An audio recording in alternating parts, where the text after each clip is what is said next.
The second law of thermodynamics.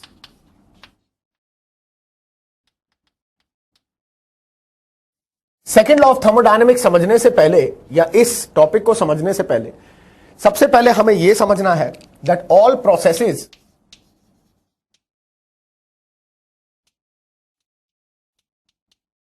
in the universe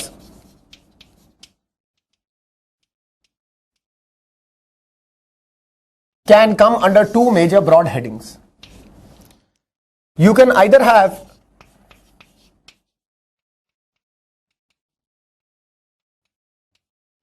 spontaneous processes or you can have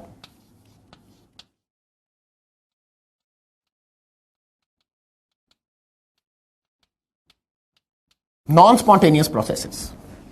या तो process universe के अंदर spontaneous हो सकता है या फिर प्रोसेस यूनिवर्स में नॉन स्पॉन्टेनियस हो सकते हैं। यूनिवर्स के अंदर, इस पूरे संसार के अंदर ये सारे इवेंट्स, सारे प्रोसेसेस, जो भी एनर्जी एक्सचेंजेस हैं, वो सारे के सारे दो मेजर कैटेगरीज के अंदर सब डिवाइड हो जाते हैं। कुछ ऐसे प्रोसेसेस होते हैं जिनकी नेचर के अंदर एक नेचुरल टेंडेंसी होती है होने की, ऐसे प्रोसेसेस जो अपने आप ही होते हैं, जिन प्रोसेसेस को करने के लिए हम लोगों को ना तो कोई एनर्जी सप्लाई करनी पड़ती है और ना हमें कुछ करना पड़ता है कि वो प्रोसेस हो। साइंटिस्ट से that spontaneous processes are those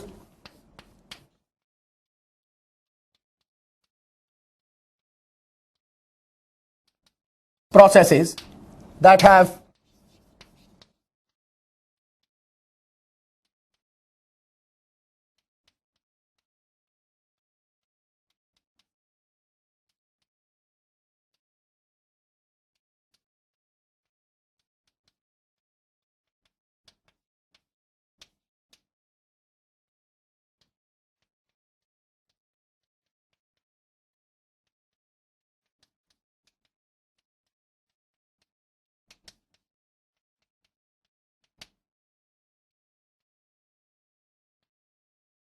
spontaneous processes are those that have a natural tendency to occur on their own।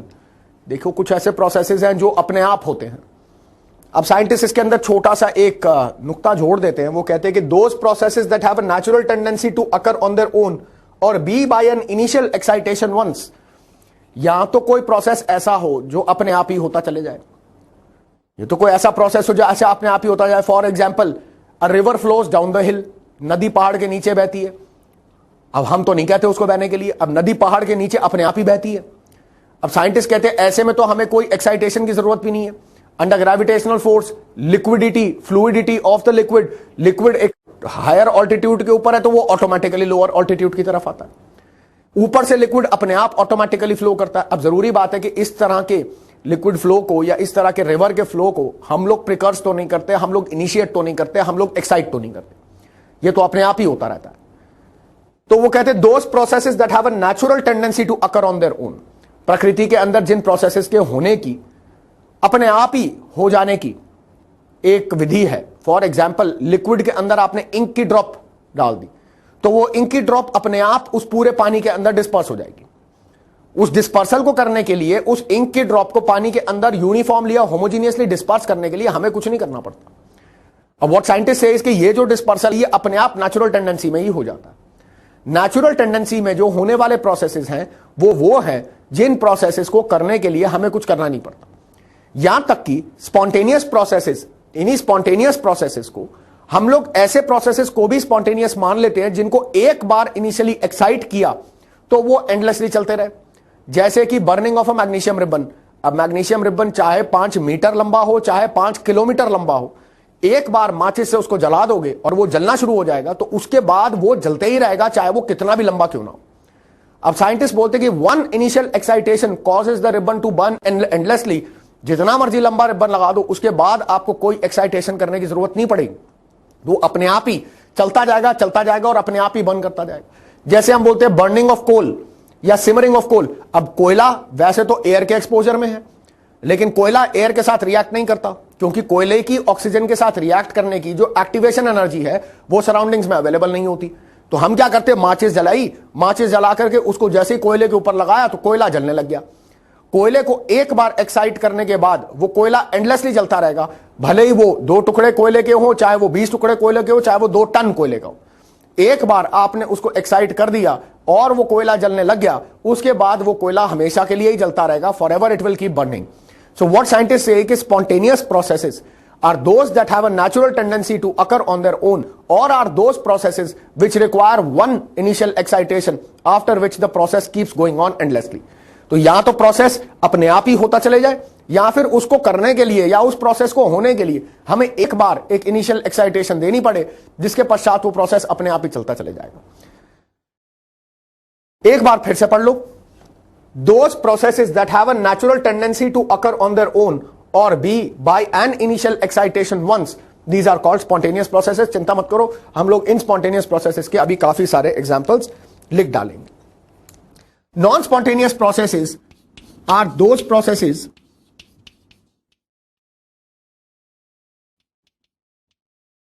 that require a constant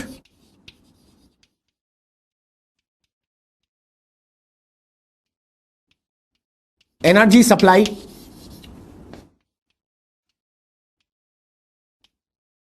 to be done.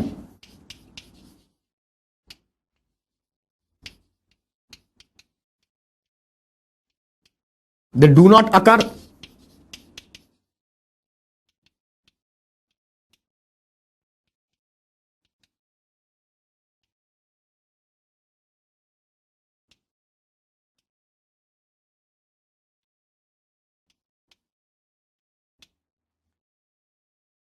those processes that require a constant energy supply to be done. ऐसे कोई processes हैं जिनको करने के लिए आपको हमेशा पीछे से एक पावर की सप्लाई, एक एनर्जी की सप्लाई चाहिए होगी.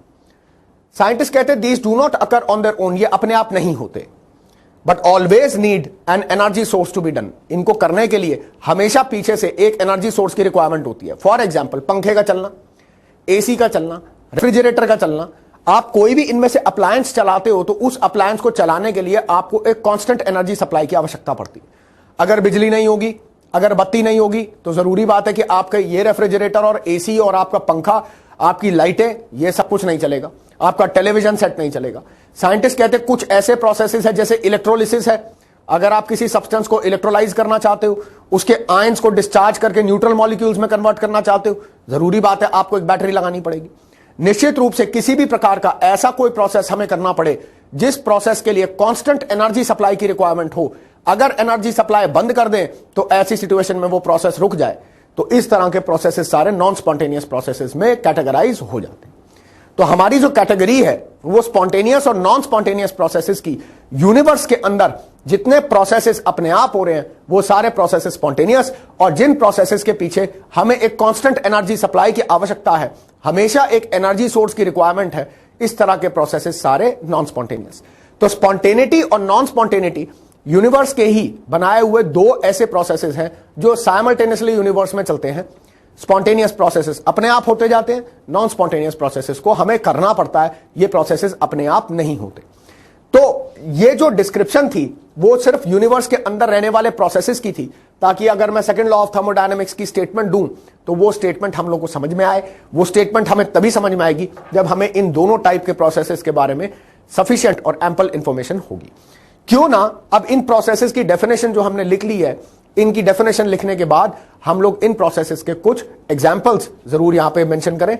एग्जाम्पल्स लिखें, ताकि एग्जाम्पल्स मिलने से जरूरी बात है डेफिनेशन और क्लियर हो जाती है, हमें और अच्छे से समझ में आती है.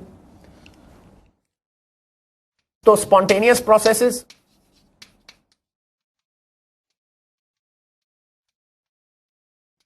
के अंदर सबसे पहले आप डिफाइन करें या बोले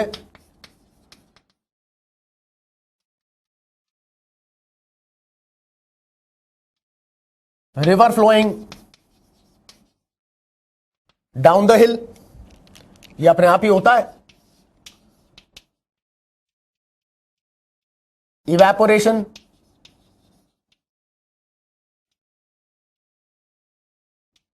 of water from a lake, ये भी अपने आप ही होता है.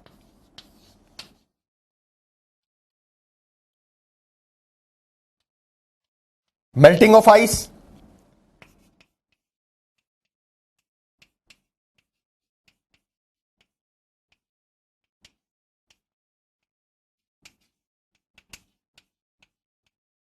burning of a magnesium ribbon,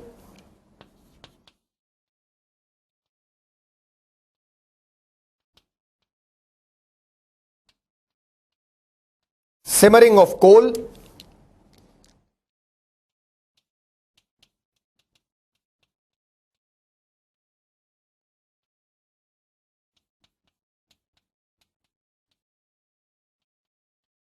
and dispersal of ink in water. एक बार ये सारे जो एग्जाम्पल्स मैंने लिखे हैं, इन एग्जाम्पल्स को पहले एनालाइज करके देख लो कि हाँ ये सही है कि नहीं, इससे हम लोग अपना हक रखते हैं कि नहीं, हम मानते हैं कि ये सारे स्पॉन्टेनियस है, के बाद ही आगे चलेंगे। River flowing down the hill, नदी पहाड़ के नीचे बह रही है, अपने आप ही बह रही है, हमने नहीं कहा था। नदी बहती है, ये प्रोसेस स्पॉन्टेनियस होता है। Evaporation of water from a lake, धूप चमकती है, जरूरी बात है पानी की सरफेस के ऊपर से वाटर वेपराइज होता है, ये भी स्पॉन्टेनियस है। बर्फ के टुकड़े होते हैं, हीटेड एटमॉस्फेयर होगा, अपने आप ही मेल्ट करते हैं, हमें मेल्ट करने की जरूरत नहीं होती, अपने आप मेल्ट होता है natural circumstances. Burning of a magnesium ribbon, ये ऐसा एग्जांपल है जहां पर आपको एक बार इनिशियल एक्साइटेशन देनी पड़ेगी, उसके बाद आपको कुछ नहीं करना पड़ेगा। शुरू में उसको एक्टिवेशन एनर्जी प्रोवाइड कर दो तो मैग्नीशियम रिबन एंडलेसली बर्न करता रहे, चाहे वो कितना ही लंबा क्यों ना हो। सिमरिंग ऑफ कोल, कोयले को एक बार जला दिया, एक बार जलना शुरू हो गया तो चाहे 2 टुकड़े कोयले हो, चाहे 2 टन कोयला हो, वो अपने आप ही बर्न करता रहेगा, अपने आप ही जलता रहेगा, उसको रोक नहीं सकते। Dispersal of ink in water, पानी के एक बॉडी के अंदर आपने एक बूंद इंक की फेंक दी, इंक जो है वो अपने आप उस पानी के अंदर डिस्पर्स कर जाती है। साइंटिस्ट कहते हैं कि इस तरह के डिस्पर्सल को करने के लिए भी हमें किसी एक्सटर्नल एनर्जी सोर्स की रिक्वायरमेंट नहीं होती। On the contrary,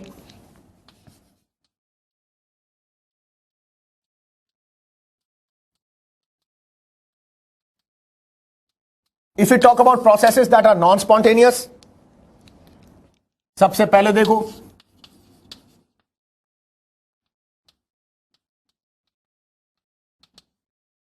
running of a fan,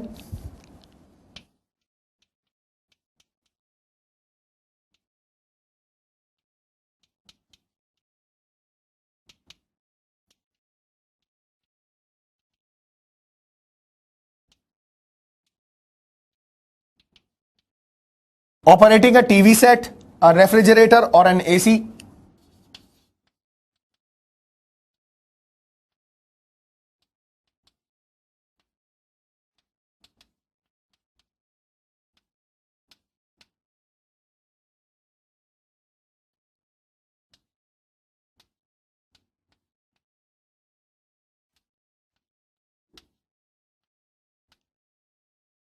electrolysis of an electrolyte by use of energy sources,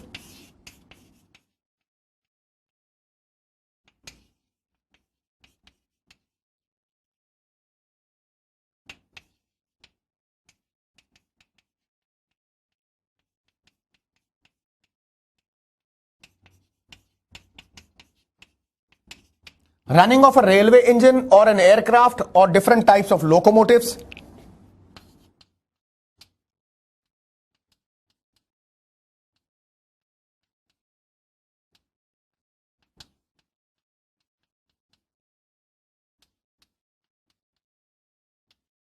कोई एक्टिव मेटल जो बहुत इजीली इलेक्ट्रॉन लूज करता हो उसका इलेक्ट्रॉन एक्सेप्ट करना, यह चीज समझ में आती है। कोई एक्टिव मेटल जो है वो अपने आप इलेक्ट्रॉन लूज करता है क्योंकि उसकी आयोनाइजेशन एनर्जी बहुत कम है, जैसे सोडियम है, पोटेशियम है, ऑटोमेटिकली इलेक्ट्रॉन लूज करता है, इसलिए क्योंकि उसकी आयोनाइजेशन एनर्जी बड़ी कम है। अब अगर मैं सोडियम और पोटेशियम को इलेक्ट्रॉन देने की बात करूं तो जरूरी बात है कि वो इलेक्ट्रॉन स्पॉन्टेनियसली एक्सेप्ट नहीं करेगा। ऐसी सिचुएशन में या तो जबरदस्ती उसको इलेक्ट्रॉन पकड़ाओ तो वो इलेक्ट्रॉन लेगा, तो इसको करने के लिए आपको एक एक्सटर्नल एनर्जी सोर्स की, एक एक्सटर्नल एनर्जी सप्लाई की आवश्यकता जरूर पड़ेगी। और लास्टली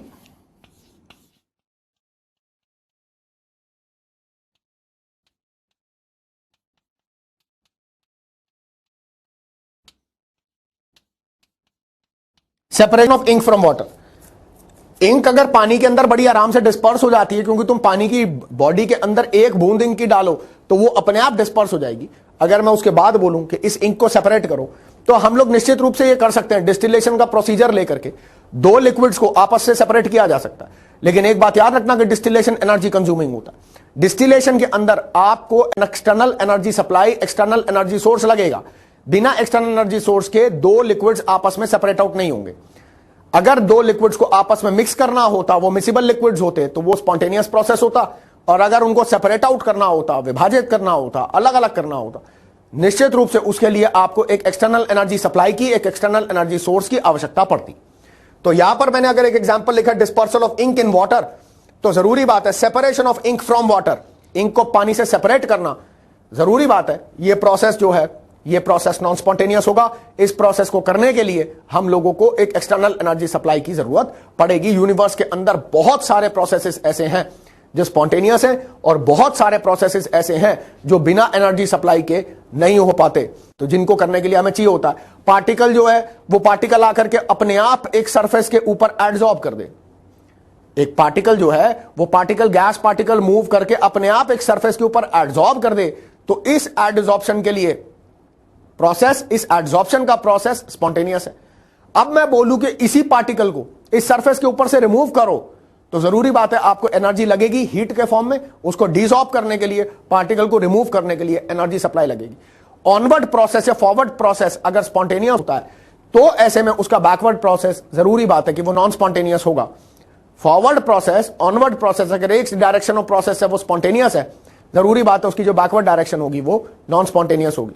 तो ये जो फिनोमिनन है, ये जो कन्वेंशन है, ये तो यूनिवर्स की कॉमन कन्वेंशन है। यूनिवर्स के अंदर जरूरी बात है कि कुछ प्रोसेसेस ऐसे होते हैं जो अपने आप होते हैं और कुछ प्रोसेसेस ऐसे होते हैं जिन्हें हमें करना पड़ता है। तो ऐसे एग्जांपल्स ले लें तो एग्जांपल्स लेकर के थोड़ी सी पिक्चर क्लियर हो जाती है कि अगर हम लोग ये इन एग्जांपल्स की बात कर रहे हैं या प्रोसेसेस की बात कर रहे हैं तो ये प्रोसेसेस यूनिवर्स के अंदर हमारी प्रैक्टिकल रियलाइजेशन में, प्रैक्टिकल फैक्ट में कहां हो रहे हैं, किस तरीके से हो रहे हैं और कैसे हो रहे हैं। ठीक है, अब क्योंकि हमने स्पॉन्टेनियस और नॉन स्पॉन्टेनियस प्रोसेसेस और उनके एग्जांपल्स को देख लिया,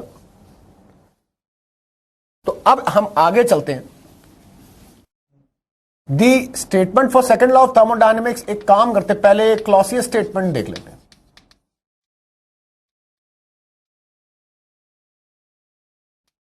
क्लॉसियस स्टेटमेंट ये बोलती है, या ये स्टेटमेंट ऐसी रिफ्लेक्ट करती है that it is not possible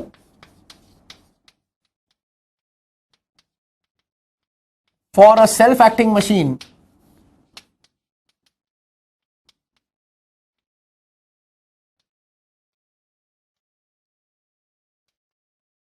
in a cyclic process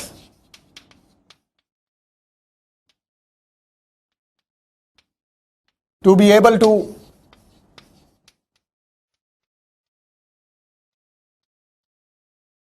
transfer heat on its own from a body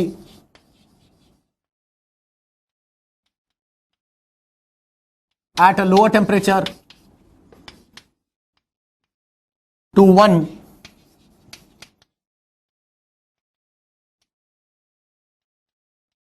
at a higher temperature। इसी के अलावा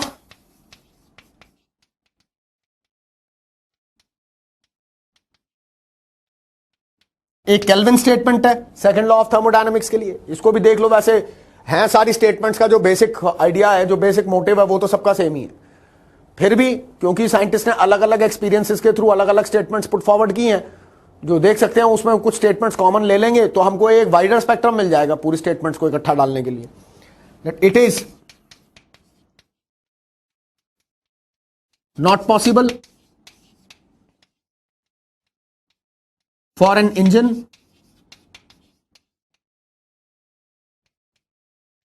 to be able to convert all of the heat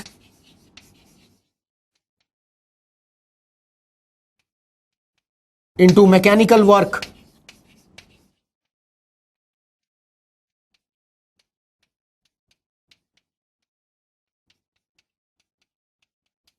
completely। ऐसी एक statement है। अब ऐसी statements के अलावा कुछ कॉमन स्टेटमेंट्स भी हैं। The overall entropy of the universe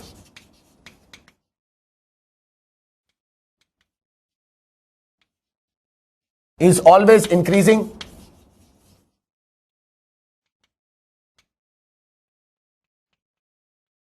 spontaneous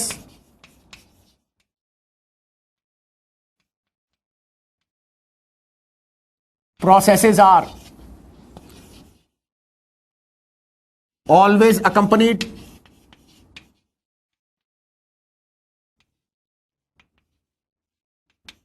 with an overall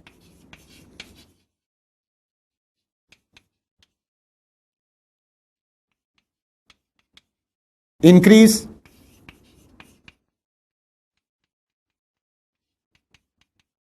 in the entropy of the universe। मैंने 4 स्टेटमेंट्स बोर्ड के ऊपर डाल दिए हैं। इन स्टेटमेंट्स को ध्यान से पढ़ लो, कोशिश करो इन स्टेटमेंट्स को यहीं पर ही याद कर लेने के लिए। कोशिश ये करो कि जो बेसिक आइडिया है मैं उसके बारे में बता देता हूं। जो बेसिक आइडिया है सेकंड लॉ ऑफ थर्मोडायनेमिक्स के पीछे, वो एक तो ये है कि 100% एफिशिएंसी का इंजन नहीं होता। 100% एफिशिएंसी का इंजन ऐसे कि कोई इंजन फंक्शन कर रहा हो और आपका हीट का इस्तेमाल करके वो उसको मैकेनिकल वर्क में कन्वर्ट कर रहा हो, तो वो 100% हीट का इस्तेमाल करके उसको मैकेनिकल वर्क में कन्वर्ट कर पाए, ऐसा इंजन आज तक नहीं बना और ना बनेगा। 100% एफिशिएंसी का मतलब ये हो गया एनर्जी तो कंजर्व्ड, एनर्जी डिस्ट्रॉय नहीं हो रही, लेकिन जो भी एनर्जी आप इस्तेमाल करते हो मैकेनिकल वर्क परफॉर्म करने के लिए, उसका कुछ ना कुछ लॉस आपको इनकर जरूर होता है। 100% एफिशिएंसी से कोई मशीन नहीं चलती। ये हमारी केल्विन स्टेटमेंट के अंदर मेंशन्ड है। वो कहते हैं it is not possible for an engine to be able to convert all of the heat into mechanical work completely. 100% efficiency एक इंजन के अंदर नहीं होती। तो ये जो स्टेटमेंट है उसके अंदर कुछ वर्ड्स को समझ लो। इट इज नॉट पॉसिबल, ये नहीं हो सकता, यूनिवर्स में ही नहीं होता। It is not possible for an engine to be able to convert all of the heat, सारी हीट जो आप इंजन को सप्लाई करते हो, इनटू मैकेनिकल वर्क कंप्लीटली का मतलब 100% एफिशिएंसी के साथ एक इंजन सारी हीट को वर्क में कन्वर्ट कर रहा हो। तो आपसे पूछे इंजन की एफिशिएंसी क्या, आप बोले सर 100% है। वैज्ञानिक ये कहते हैं कि इस यूनिवर्स के अंदर 100% एफिशिएंसी का इंजन संभव ही नहीं। क्लॉसियस स्टेटमेंट ने इसी सेकंड लॉ ऑफ थर्मोडायनेमिक्स को एक दूसरे आइडिया से डिपिक्ट किया, दूसरे आइडिया से विजुअलाइज किया। वो कहता है it is not possible for a self acting machine in a cyclic process. कोई सेल्फ एक्टिंग मशीन हो, एक साइक्लिक प्रोसेस के अंदर कोई मशीन चल रही है, इट इज नॉट पॉसिबल, तो इसमें फिर से यही है, it is not possible for a self acting machine in a cyclic process to be able to transfer heat on its own from a body at lower temperature to one at a higher temperature. Heat always transfers from the body at higher temperature to a body at lower temperature. ऐसा नहीं possible कि heat का transfer lower temperature की body से higher temperature की body तक हो।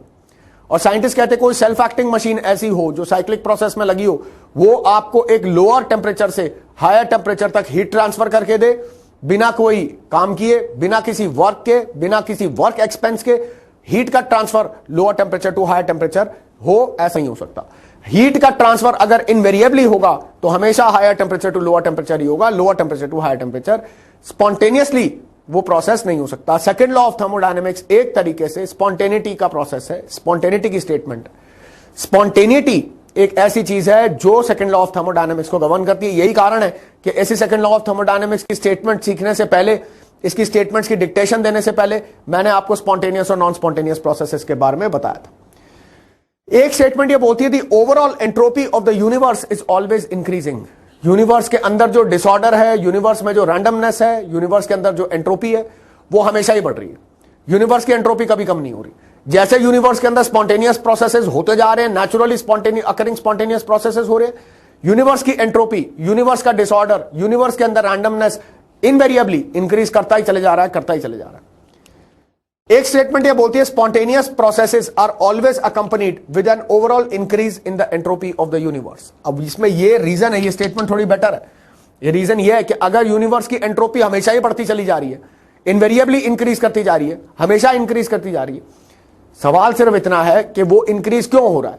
वो कहते हैं कि अगर स्पॉन्टेनियस प्रोसेसेस होते हैं, प्रोसेसेस ऐसे हैं जो अपने आप नेचुरल टेंडेंसी रखते हैं होने के लिए, स्पॉन्टेनियस प्रोसेसेस होते हैं, तो उन स्पॉन्टेनियस प्रोसेसेस के होने के पीछे एंट्रोपी हमेशा इंक्रीज करती है, एंट्रोपी हमेशा इंक्रीज करती है, हमेशा इंक्रीज करती है। So spontaneous processes are always accompanied with an overall increase in the entropy of the universe. Spontaneous processes अगर यूनिवर्स में होते हैं तो उनके होने के साथ साथ ओवरऑल यूनिवर्स की एंट्रोपी जो है वो हमेशा इंक्रीज करती है, overall entropy of the universe, general statement डालनी हो तो overall entropy of the universe is ever increasing, it is always increasing. ये जो मैंने बोर्ड के ऊपर स्टेटमेंट्स लिखी हैं, ये सारी स्टेटमेंट्स एक ही आइडिया को रिफ्लेक्ट करती है कि यूनिवर्स की एंट्रोपी हमेशा बढ़ रही है, यूनिवर्स का डिसऑर्डर, यूनिवर्स के अंदर रैंडमनेस हमेशा बढ़ रही है, और ये रैंडमनेस जो बढ़ रही है, ये जरूरी बात है स्पॉन्टेनियस प्रोसेसेस की वजह से बढ़ रही है। प्रोसेस यूनिवर्स में स्पॉन्टेनियस हो तो उसके साथ साथ यूनिवर्स की एंट्रोपी हमेशा इंक्रीज करेगी, हमेशा इंक्रीज करेगी। ये सेकंड लॉ ऑफ थर्मोडायनेमिक्स की स्टेटमेंट्स थी। तो इन स्टेटमेंट्स को देखने के बाद हम सेकंड लॉ को एक मैथमेटिकल फॉर्म में डाल देंगे। सो mathematically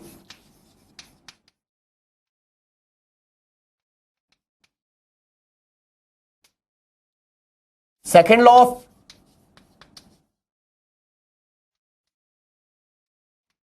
thermodynamics says that the overall entropy of the universe is always increasing। हम लोग ग्रेटर देन और इक्वल टू जीरो लिख देते हैं, इक्वल टू हम लोग सिर्फ आइसेंट्रोपिक प्रोसेसेस के लिए लिखते हैं, वैसे नहीं। वैसे आपके यूनिवर्स के अंदर होने वाले सारे स्पॉन्टेनियस प्रोसेसेस के लिए delta S is greater than zero only. Equal to कुछ लिटरेचर्स लिख देते हैं, कुछ नहीं लिखते, वैसे लिख देना चाहिए।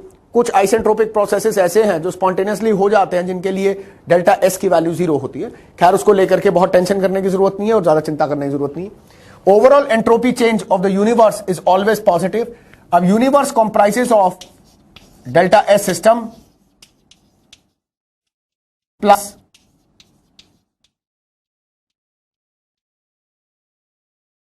Delta S surroundings, this must always be greater than zero. System के लिए, एक सिस्टम के लिए एंट्रोपी चेंज पॉजिटिव भी हो सकता है, नेगेटिव भी हो सकता है, जीरो भी हो सकता है, लेकिन जो ओवरऑल एंट्रोपी चेंज है एक स्पॉन्टेनियस प्रोसेस के लिए, वो हमेशा पॉजिटिव ही होगा। इसको पहले जो इसमें जो डिस्टिंक्शन है, उस डिस्टिंक्शन को क्लैरिफाई जरूर कर लेते हैं।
ये जो बोर्ड में मैंने लिखा है ना, ये सिर्फ इसलिए है ताकि आपको आगे कोई कंफ्यूजन ना हो। कंफ्यूजन को हटाने के लिए, ये वैसे लिटरेचर टेक्स्ट नहीं है।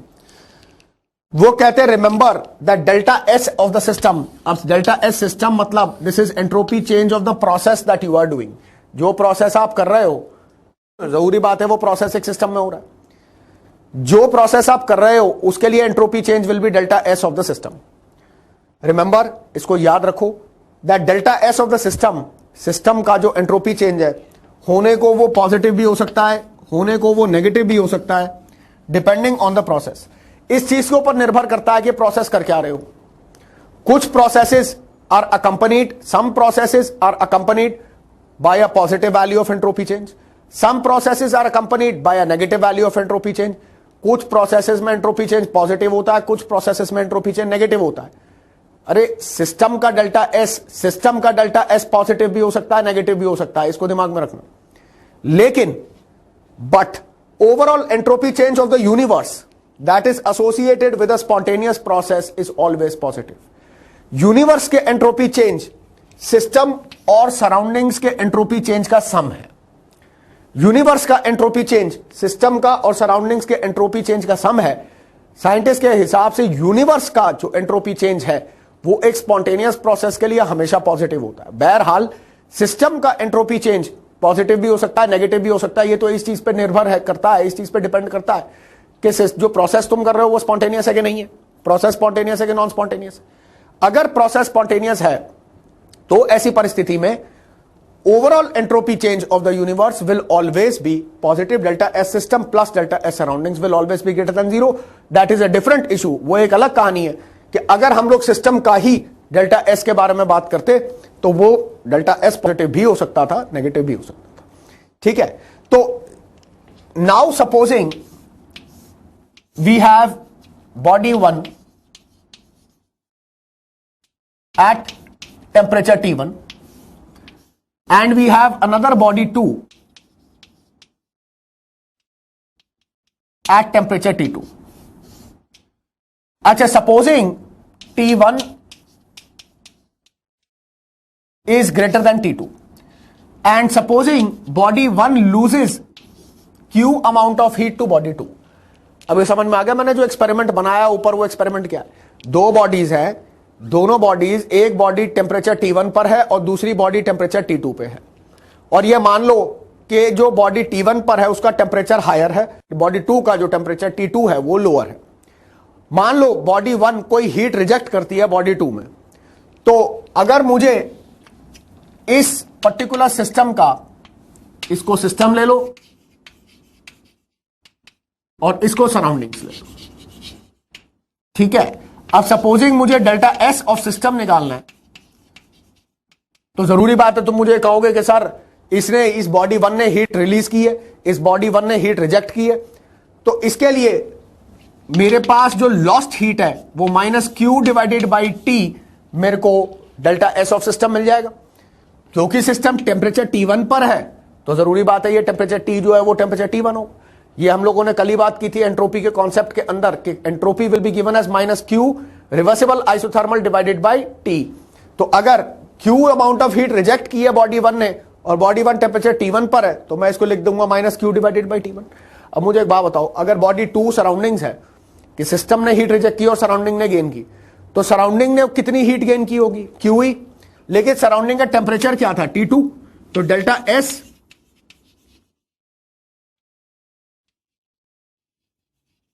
Surroundings will be equal to plus Q, उसने Q amount of heat gain की, डिवाइडेड बाय टेम्परेचर T2। अब मुझे यह बताओ कि डेल्टा एस यूनिवर्स क्या होगा इन दोनों का सम? तो I can say that this will be minus Q divided by T1 plus Q divided by T2। और अगर मैं इसमें से क्यू कॉमन ले लूं बाहर, 1 by T2 minus 1 by T1। So delta S universe will be equal to Q into T1 minus T2 upon T1 T2। अब मुझे एक बात बताओ, बड़ा क्या था T1 के T2? T1, तो T1 माइनस T2, T1 बड़ा है, T1 minus T2 positive value होगी। ये Q पॉजिटिव हो गया जब हमने इसको कॉमन लिया, और T1 इंटू T2 क्योंकि ये दोनों टेम्परेचर केल्विन में है तो ये भी पॉजिटिव है, इसका मतलब ये पूरी टर्म पॉजिटिव होगी और delta S universe will be greater than zero. इसके कहने का मतलब सिर्फ इतना है कि जब कोई हीट रिजेक्ट होती है एक बॉडी से जो हायर टेम्परेचर पर हो, तो वो हीट लोअर टेम्परेचर तक की बॉडी में स्पॉन्टेनियसली मूव कर लेगी, स्पॉन्टेनियसली ट्रेवल कर लेगी। डेल्टा एस यूनिवर्स निकालने से हमारा जो बेसिक मतलब है, जो हमारा बेसिक अंडरलाइंग आइडिया है, वो सिर्फ इतना बताने का है कि हीट अगर हायर टेम्परेचर की बॉडी से लोअर टेम्परेचर की बॉडी में ट्रांसफर करती है तो ये प्रोसेस स्पॉन्टेनियस प्रोसेस होता है। क्योंकि ये प्रोसेस स्पॉन्टेनियस प्रोसेस होता है, इसीलिए इस प्रोसेस के साथ यूनिवर्स का एंट्रोपी चेंज हमेशा पॉजिटिव होगा। यूनिवर्स का